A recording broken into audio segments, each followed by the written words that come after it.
Good morning and welcome to the Saturday special of Dr. Lamba's Awakening Call. Yesterday, a friend visited me and asked me that he has a very good relationship with his child. But the child wants a mommy. And the mother was sitting there every night, and some now they have a feeling that there's something wrong with the child. My query was, why? And he said, well, the child wants to hear the same story again and again. The child is 2 years old and he wants the same story to be told every day. Naturally, I assume you often have that feeling as well. And the children like to read and hear the same story again and again. And there's nothing wrong with that.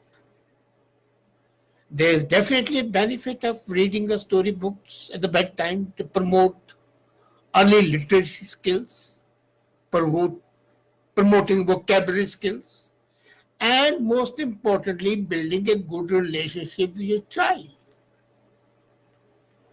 But the child, when he wants to learn the same story again, you get worried. Don't get worried.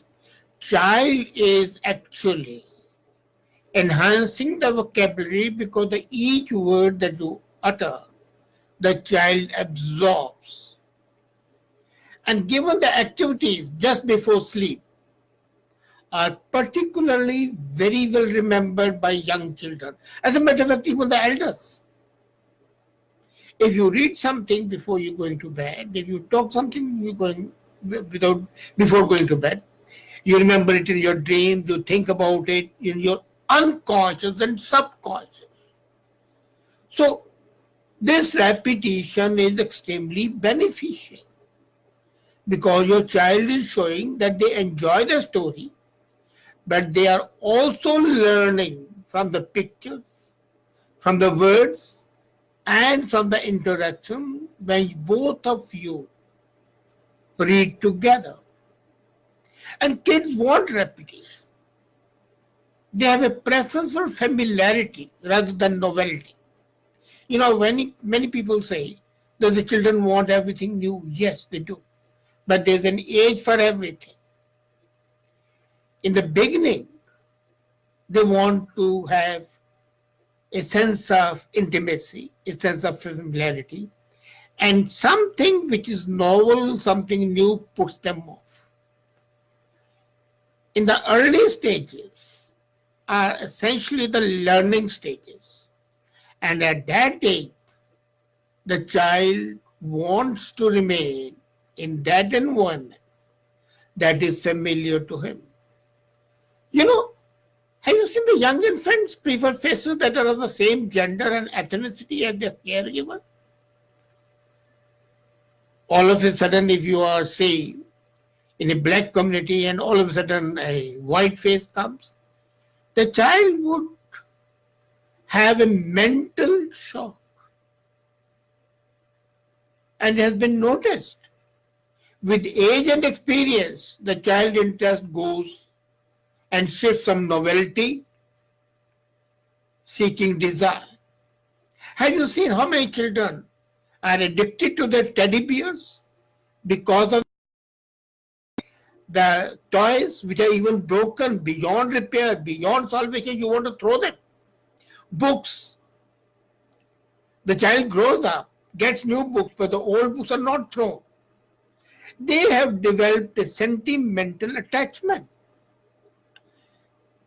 By the 4 or 5 months old, novel faces are more interesting than the familiar caregiver face.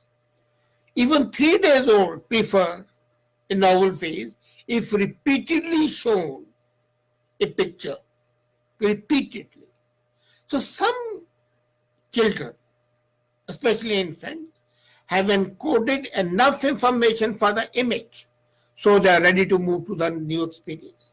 Same is with the child. When the child is learning, as long as he is not able to absorb all the subtleties and the nuances of the story, until and unless the protagonist of the story, the circumstances of the story do not percolate his entire being, the child doesn't want to move away. I remember my own grandchild, when he was born, would tell the grandma, well, let's have that story. He'll tell the story, I want to listen to this story. For the simple reason, it was a process of memory development for the child. There was nothing wrong with that, and we didn't bother about it. Your child's age reflects what they will learn and remember and how much they would share book reading. The key principle of the memory development for the young children is that they have to encode information which the older children can encode much easier. And then they move on. For example, 1-year-old learns a sequence of new actions twice as fast as the 6-month-old. Have you seen that? Because his perceptions have sharpened. And with the sharpening of those perceptions, the child is able to learn more. A 2-year-old remembers more for a longer period of time as well. So the two-dimensional information sources, like books and the videos, are harder to learn from the direct experience. Now here is it. That's why you have to read to the child or read with the child. First stage, up to 3 years, 4 years, read to the child. After that, when the child has started learning, read with the child. Because reading alone by the child would make it difficult for the child to encode and then remember from those sources. So when he is reading along with you or watching along with you and hearing, so there is a coordination of the sense of sight and sense of hearing. And when the child is looking at you and you are reading, he is watching your mouth. So sense of sight is still there and hearing with the ear. So the repetition is important. Being read the same story 4 times rather than 2 times improved the memory of children much more, it was reported. You know, have you seen the toys rattle? You rattle a child and immediately child's attention is diverted because he connects it. So similarly, doubling the exposure of a video demonstration improves the memory of the target actions. So repeated reading of the same book helps children another way as well. Novel words, new words between the age 3 to 5. Child's vocabulary has to increase. And normally I feel that the children don't have that vocabulary because the parents don't read. At the age of 5, a child should have a vocabulary of at least 80 to 100 words. Normally, they have 30 to 40 words. So repetitive aids enable complex information for increasing opportunities for the child to learn and allow the child to focus on different elements of experience. Then they ask questions and connect the concepts. According for you, the storybooks are not complicated. They contain those words with which you are familiar. And sometimes the words they contain are such words which the child would only learn when he goes to college, possible.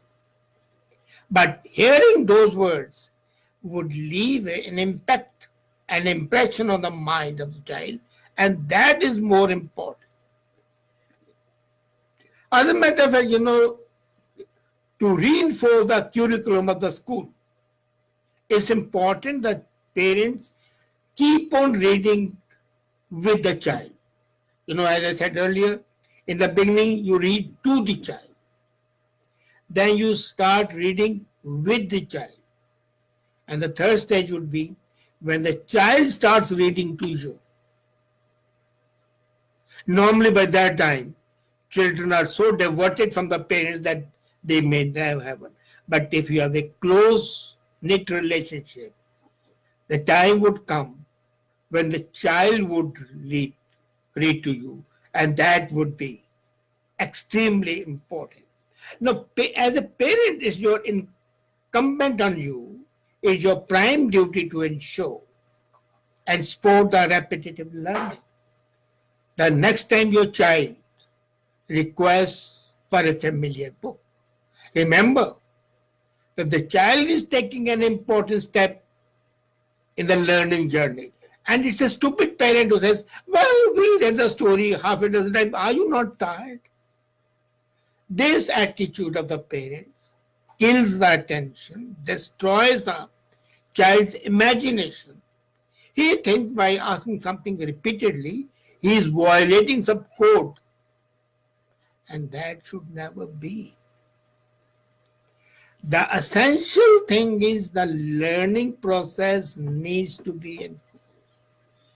And when the child is asking the same thing, not for the novelty, it's because he still has not ingested every word, every experience, every incident, and then related to his or her own life. So you have to support the learning opportunities within this familiar context by retelling the stories. One day you may look at closely at the pictures. Just look at the pictures. Next day you focus on the text. And sometime when you are reading, stop, let the child be prompted to come out with those words. You would see the children are anxious to say. You can, many times, what my wife used to do is, when reading to a grandchild or to a child, she would stop and say, then, and the child would come out by himself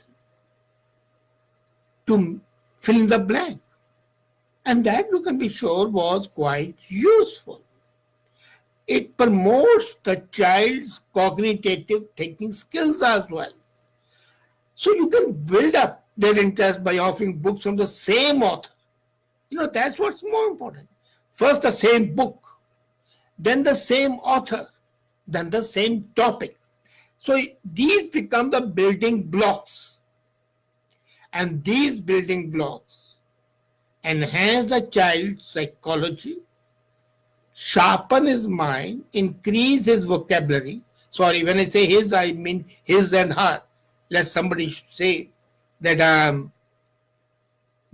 a male dominated. No. So what you have got to do is offer a wide variety slowly and steadily.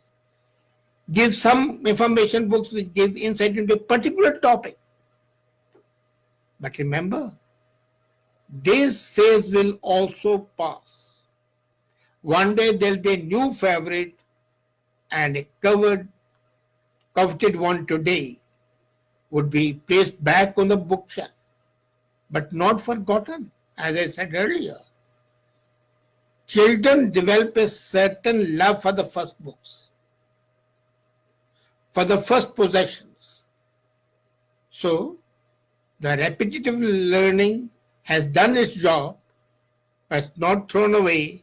It becomes a part of the child's mental heritage. So next time your child says, let's read the same story, even if you have read the same story hundreds of times, read it with the same fervor, with the same enthusiasm, with the same zest as you read it for the first time. Consider that you are reading it for the first time with a child. The child should never have a feeling that something is being forced. Children need to hear the same story again and again. Don't forget it. Thank you.